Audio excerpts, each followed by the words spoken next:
They got scared because President Musk told them, President Musk said, don't do it. Don't do it. Shut the government down. Imagine. What does he know? Hey folks, Dale Jackson here for Yellowhammer Now. Let's talk a little bit about what's happening in Washington, D.C., how they averted the last government shutdown, and the media and their Democrats came up with yet another talking point that is disingenuous, stupid, and it's something they love. So we watched as this gargoyle at the beginning of this video, something out of the Jim Henson's Muppet Lab, went on the floor of the House and was screeching about President Musk. Well, folks in the Democratic Party clapped and applauded.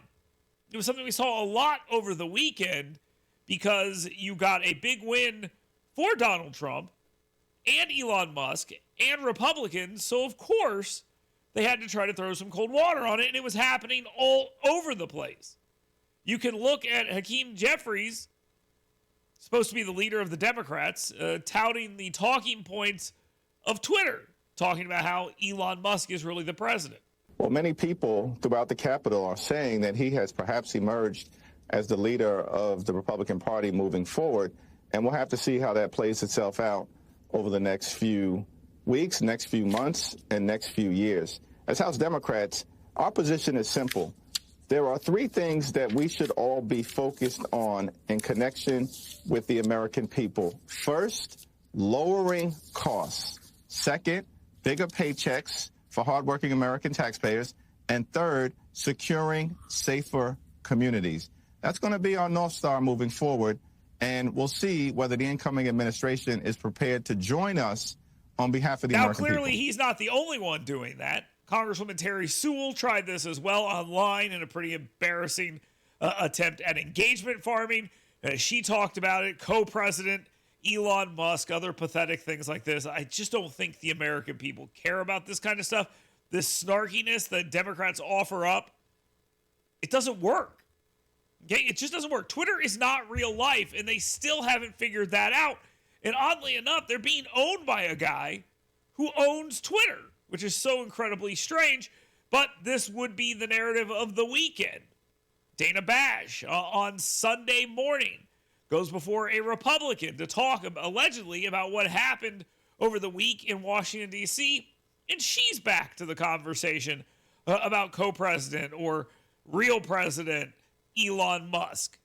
Thank God Elon Musk bought Twitter, because that's the only way we would even know what's in this bill. Otherwise, the conspiracy between the government and Twitter would have continued, and this would have all been covered up. But the fact is that Elon Musk exposing this meant that every one of our offices was inundated with calls from our constituents.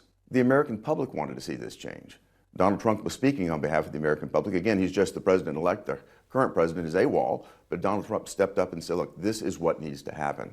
Somehow these people are not content being embarrassed regularly on this issue. During a talk show segment on CNN, Van Jones, who's supposed to be one of the smarter Democrats who understands the working people, he tried this thing again where Elon Musk is running the show, and Scott Jennings, the hero of CNN, completely destroyed him. There are big fancy college words called oligarchy, plutocracy, that folks tonight might want to look up. It's called rule by rich folks. And that's what we're dealing with. A bunch of rich folks, two rich people threw a fit online and threw the government upside down. That is not good for America. Now, did the bill go from big to little? What happened is that the bipartisan deal that got struck by elected officials of our country were overthrown by two billionaires throwing a fit, and it's not even January.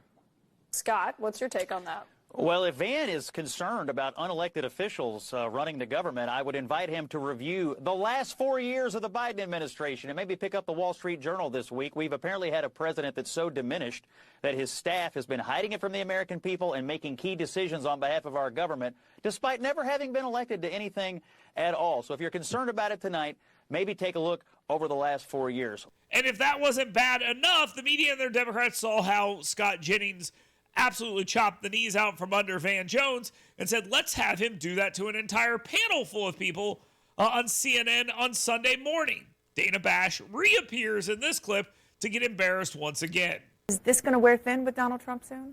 I don't think so. I mean, look, they appear to be getting along well. Musk was very instrumental in his victory. And I hear Democrats, criticizing the idea that we have unelected people with too much influence over the government. I invite them to pick up the Wall Street Journal from this week and find out that unelected people have been running the government for the last 4 years. I hear Democrats criticizing the influence of billionaires on our politics when you've got this Soros punk running around collecting Democrat politicians like my kids collect Pokemon cards. So I think all the criticism of Musk coming from the left is totally hypocritical, totally over the top. And he is doing something interesting, bringing some transparency to the federal government. It's not a terrible thing. So what we have here is the absolute destruction of another meme that the media and their Democrats have tried to push. You've seen this idea that, again, Elon Musk is either president, co-president, or I believe some of them were even using some weird Elonia thing where they were trying to imply that they were dating. I don't know. It's just a weird thing that Democrats are doing that isn't working too well. You even saw in part of these clips, you saw Dana Bash try to imply that Donald Trump was upset by this, trying to create some sort of scenario where Donald Trump's going to see that and just get so mad that Elon Musk is pretending to be president or something. You'll notice there is no actual idea coming from the White House. Scott Jennings pointed this out multiple times. The White House is completely AWOL on all of this. So now we're going after Elon Musk for daring to have the wrong opinions in the eyes of the media and their Democrats. It doesn't have to be this way. Democrats could offer up a bunch of ideas. They could have ideas that they ran on instead of the idea that Donald Trump was the worst person in the world, because that didn't work. But we're not even into Donald Trump's term. And Donald Trump is calling the shots.